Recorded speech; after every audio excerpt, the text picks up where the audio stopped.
क्षेत्र में क्या करना चाहिए?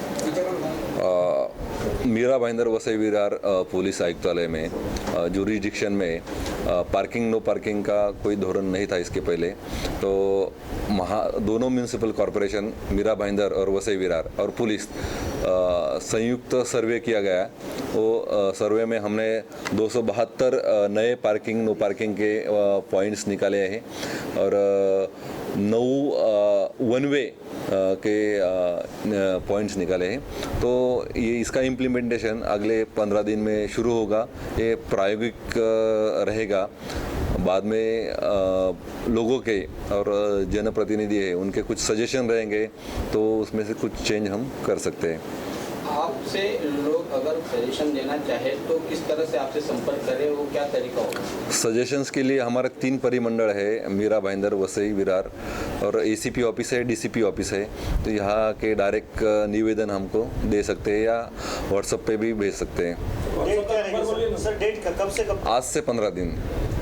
व्हाट्सएप का नंबर भी तो दीजिए, किसने कह रहे हैं? ठीक है, मैं शेयर करता हूँ। सर वसई विरार की बात की जाए तो वसई विरार में बहुतायत इलीगल रिक्शा स्टैंड है, उस पर ट्रैफिक पुलिस किस तरीके से कार्रवाई करने वाली है? और जैसा आपने कहा कि ट्रैफिक विभाग में मैन पावर की कमी होने के चलते कई बार ऐसा हो जाता है कि नो पार्किंग एरिया में गाड़ियां पार्क हो जाती हैं और वहां पर कार्रवाई नहीं हो जाती। लेकिन मैं आपकी जानकारी के लिए बताऊं, विरार पूर्व में मनमेलपाड़ा एक ऐसा चर्चित इलाका है जहाँ पर अक्सर विवादों में वो इलाका रहा है और हमेशा वहाँ पर ट्रैफिक पुलिस की कार्रवाई पर सवाल उठता रहा है। वहाँ पर नो पार्किंग जोन अभी जल्दी लगाने के बाद भी वहाँ पर कार्रवाई की गई। इस मुद्दे को आमदार साहब ने भी उठाया था। उसके बाद कार्रवाई के बाद में वहाँ पर फिर से दोबारा पार्किंग की जाने लगी है बसों की। 100 मीटर दूर पर ही वो अवैध तरीके से फिर से पार्किंग की गई थी मनमेलपाड़ा से हटा के 90 फीट इलाके में, लेकिन अब दोबारा से वहीं पर पार्किंग की जाने लगी है। वसई विरार म्यूनिसिपल कॉरपोरेशन का जो एरिया है वहाँ अभी तक कोई धोरण नहीं था पार्किंग नो पार्किंग का। वहाँ का नोटिफिकेशन भी नहीं था, फिर भी हमने वहाँ पे कार्रवाई की थी। अभी म्यूनिसिपल कॉरपोरेशन को बोल के वहाँ पे बोर्ड लगाए जाएंगे नो पार्किंग के, और फिर भी वहाँ पे कोई पार्किंग करता है तो उस पर कार्रवाई की जाएगी। सर सड़क के दोनों तरफ फेरी वालों ने कब्जा बना के रखा है, तो उन पर किस तरह से कार्रवाई की? उनकी वजह से ज़्यादा ट्रैफिक हो जाता है क्योंकि वो रोड तक आ जाते हैं। फेरी वालों के बारे में भी हमने हमारा पुलिस का सर्वे चल रहा है कि कहाँ पे तकलीफ होती है फेरी वालों से और कहाँ पे अतिक्रमण है पक्के कच्चे, तो उसके बारे में म्यूनिसिपल कॉरपोरेशन के साथ मिलके वो निकालेंगे। और फिर और एक बात है कि फेरी वाला ना फेरी वाला क्षेत्र म्यूनिसिपल कॉरपोरेशन ने घोषित करना चाहिए। मीरा भाईंदर म्यूनिसिपल कॉरपोरेशन ने किया है, वसई विरार ने अभी तक किया नहीं है, तो उनको भी हमने पत्र व्यवहार उस बारे में किया है।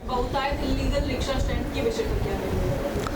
रिक्शा स्टैंड के बारे में तो इसके पहले स्टेट गवर्नमेंट को प्रपोजल गया है, वहाँ पे रिक्शा स्टैंड जो है गवर्नमेंट मंजूर करती है, वो अभी प्रोसीजर में है। और जो इलीगल है, इलीगल रिक्शा स्टैंड के बारे में भी हम जो स्थानिक लोग हैं, जो रिक्शा चालक है, उनके साथ मिलके वहाँ का प्रॉब्लम कैसे कम कर सकते हैं वो देखेंगे। हमारे पास मैन पावर की कमी है। जो जहाँ पे ज़्यादा ट्रैफिक कंजेशन रहता है वहाँ पे ट्रैफिक के पॉइंट्स लगाए हैं, कुछ पेट्रोलिंग रहती है, वहाँ पे जाके लोग हमारे कवर करते हैं, लेकिन हर पॉइंट पे हम लोग नहीं दे सकते। अभी परिस्थिति वैसी नहीं है। 1000 लोगों की अभी पुलिस भर्ती हो गई है। जब नया मैन पावर आएगा तो अब और मैन पावर बढ़ा के दे सकते हैं। सर आमतौर पर लोगों की शिकायतें मिलती है कि गाड़ियाँ उठाते समय वहाँ पर अनाउंसिंग नहीं होता है, तो इस संदर्भ में आपके तरफ से आप क्या आह्वान करना चाहेंगे आम आदमी को? मेरा तो कहना ये है कि जहाँ पे नो पार्किंग का बोर्ड लगाया है वहाँ पे गाड़ी ना लगाए, क्योंकि उसका फाइन बहुत ज़्यादा है और लोगों को भी तकलीफ होती है। तो लोगों ने पहले तो ये सीखना चाहिए कि हमने रूल्स का पालन करना चाहिए, वो आपके लिए है पहली बात। तो दूसरी बात ये है कि अगर पार्किंग नो पार्किंग की जगह पे लगाई भी है तो हमने मेरे तीनों इंस्पेक्टर को इंस्ट्रक्शन दिए हैं कि अनाउंसमेंट 100% होना चाहिए और अनाउंसमेंट के बाद ही गाड़ी उठानी चाहिए। सर हैवी व्हीकल जो 5 से 8 का टाइमिंग रखा है, वो आपको नहीं लगता कि कम टाइम रखा है? क्योंकि वो 8 से 10 के बीच में भी ट्रैफिक बहुत ज़्यादा रहता है, तो हैवी व्हीकल से आ जाएंगे तो और ज़्यादा प्रॉब्लम हो सकती है। उसको टाइम बढ़ाना चाहिए। नहीं, उसके बारे में भी हम सोचेंगे। अगर कुछ तकलीफ आती है तो टाइम बढ़ा सकते हैं। एंट्री कहाँ पे आप लोग यहीं पे रोकेंगे, मतलब हाईवे पे रोकेंगे या कहाँ पे, मतलब उनका क्या रखेंगे, फाउंडेशन कैसे होता है? नहीं, पहले से अभी सिस्टम सेट है, उनको भी मालूम है ये टाइम पे अंदर नहीं जाना है, तो जहाँ से बंदी है उसके बाहर ही रोकते हो। वसई विरार में कई सारे सिग्नल्स बंद भी हैं।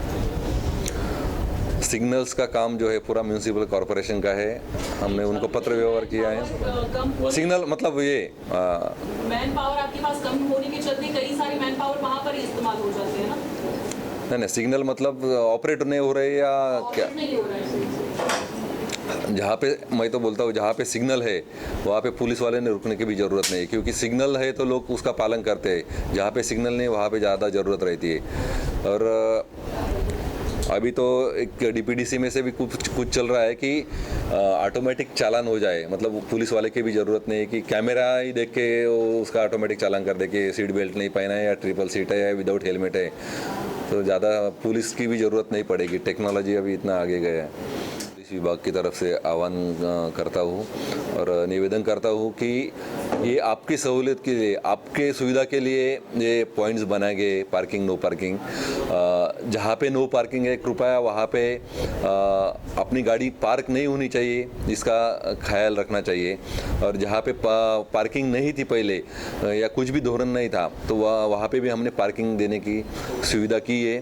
तो पुलिस विभाग के साथ आप लोग कोऑपरेट कीजिए। हमारा उद्देश्य फाइन करना और पैसे जमा करना, चालान जमा करना ये नहीं है। हमारा उद्देश्य है ट्रैफिक जो है, ट्रैफिक ठीक ठाक चलनी चाहिए, सुरक्षित चलनी चाहिए। आपकी एक व्हीकल की वजह से 10 लोगों का अड़थड़ा नहीं होना चाहिए।